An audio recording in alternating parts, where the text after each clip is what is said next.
Hi, I'm Judy Thomas. I'm David Thomas. I was Mike Thomas's father.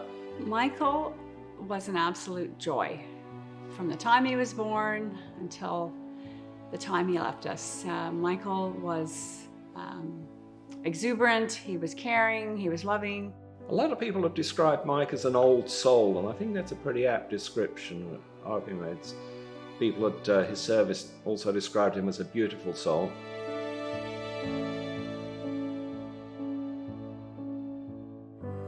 He was actually training to be on mental health workshops to support his team.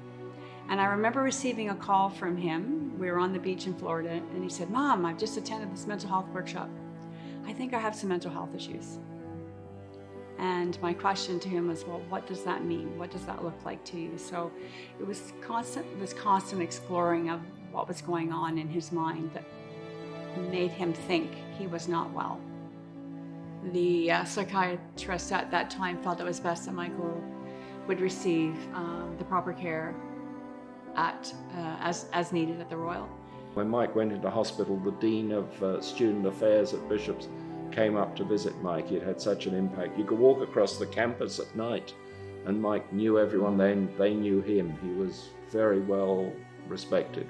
You get a book there at the front end, and at the very start of your journey trying to learn about schizophrenia, it tells you how awkward, how difficult this is for the patient who's infected, and that your ultimate destruction is never far away. So you realize the seriousness of this. Just glad that he's somewhere where he's got a chance of making a recovery.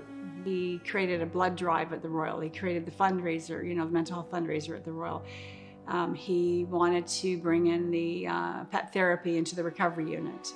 He was always trying to think of how can we support each other and make our lives more livable, manageable in an environment, in a medically induced environment. I know in our circle of friends and family, we're all touched by some form of loss, of mental health challenges, supporting people with mental health. Why do we have to wait until something tragic happens to have this conversation? After Mike was cremated, we have a small urn of his ashes that goes pretty much everywhere we go, but we often have the feeling that in spirit he's still with us.